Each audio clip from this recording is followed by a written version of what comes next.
think last season was all grit and glory for the Kansas City Chiefs. Think that defense was built to stand the test of time. Think again, some people are sleepwalking through this offseason, pretending the foundation of that Super Bowl run didn't just get rocked. The Chiefs took some serious blows, and if they don't respond swiftly, this upcoming season won't be a celebratory parade. It'll be a harsh reality check. Stay with me for the full breakdown. Smash that like button. Drop AEW in the comments if you're still riding with the Chiefs, or an L if that confidence is starting to crack. And hit subscribe, because what I'm about to reveal is too real to sleep on. Let's cut the fluff. This isn't the moment for soft takes or sugar-coated optimism.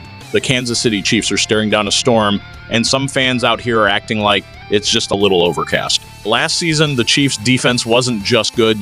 It was suffocating, surgical elite. They were the backbone of a championship team that never buckled under pressure. While Mahomes, Kelce, and Reed got the spotlight, and rightfully so, it was the defense that kept this train on the tracks when things got shaky.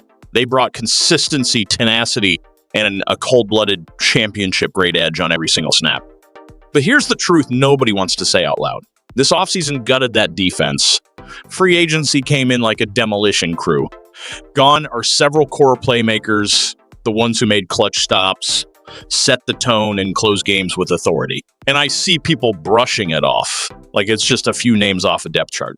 Now, this was the heart of the machine, the spine. Losing that kind of talent on defense where chemistry and communication are king isn't something you just next man up your way through. That's not strategy. That's fantasy.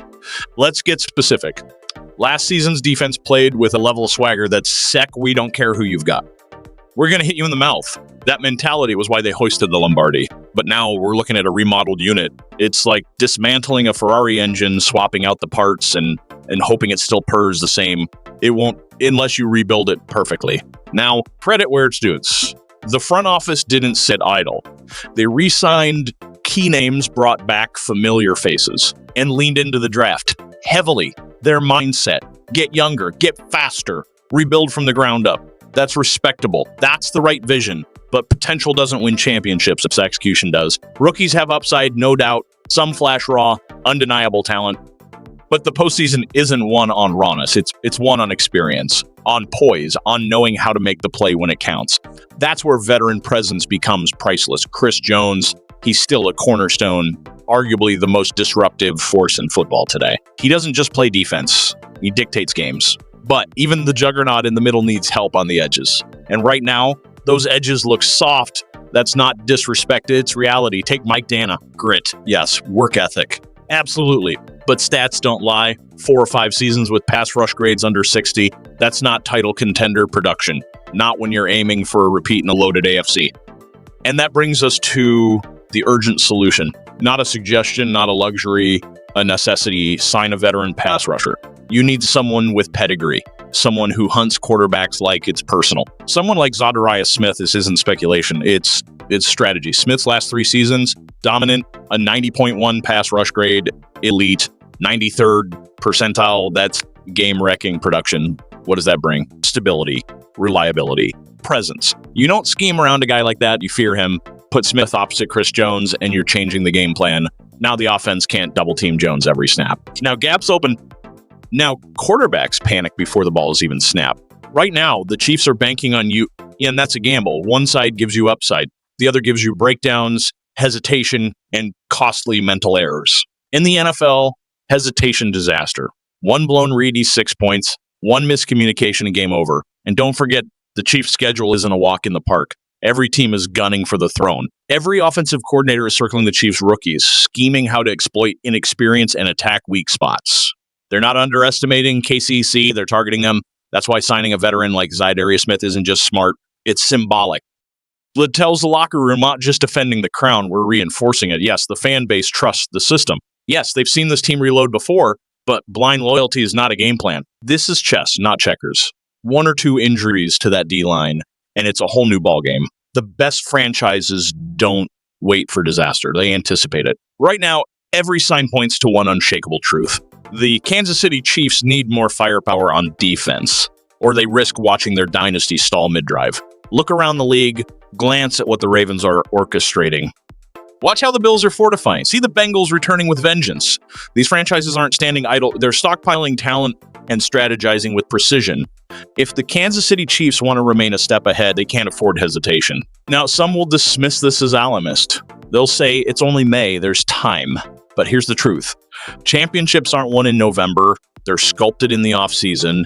You don't build chemistry in Week 11. You don't find your rhythm when your playoff survival hangs in the balance. You construct it now in the trenches before training camp even begins. Adding Zadarius Smith isn't a panic move. It's a preemptive strike. It's positioning. It's the difference between Mahomes dropping 34 and the defense giving up 37. It's about finishing games. It's about dictating tempo, not reacting to it. Most importantly, it sends a clear message. We're not just protecting a crown, we're constructing a dynasty. Let's make something clear. The Chiefs have the foundation, the leadership, the championship culture. But without a proven enforcer off the edge, someone who's weathered the storm and still brings the thunder, they're inviting danger. Let's dig deeper into the volatility of this moment and why urgency isn't optional. It's mandatory. When you're on top of the mountain, you either reinforce the summit or you risk the entire peak collapsing. Right now, the Chiefs are on a razor's edge. Casual fans might not notice it, but continuity alone doesn't repair defensive fractures. The NFL doesn't care what you did last year. It only measures what you bring next Sunday. And at this moment, Kansas City's balancing between sustained dominance and sudden vulnerability. A defensive core functions like a jazz ensemble. Improvisation, rhythm, harmony, and cohesion. Losing multiple veterans to free agency doesn't just strip you of talent, it severs leadership, fractures communication, and obliterates in-game adaptability. These weren't just roster spots. These were field generals, defenders who could read an offense like a novel and anticipate the twist before it unfolded. You don't manufacture that in 2 months. You don't coach it into a rookie by week 4. That's chemistry, that's intuition, that's lived experience. Yes, the front office made moves. They invested heavily in defense during the draft, and yes, some of those young studs pop on film.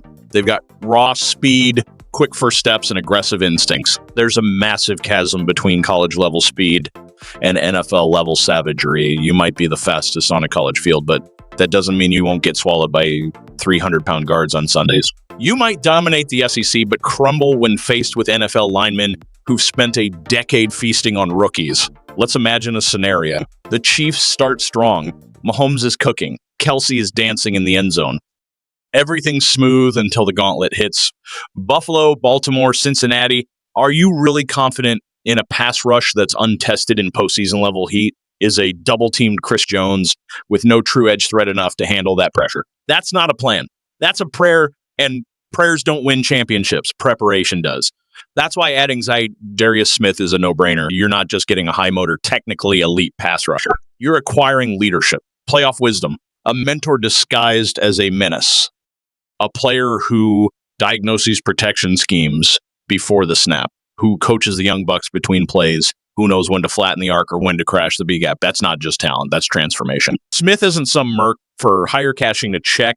He's a disruptor, still hungry, still chasing greatness. You put that kind of fire in a locker room full of young lions and the energy shifts immediately. Suddenly, practice reps become war drills.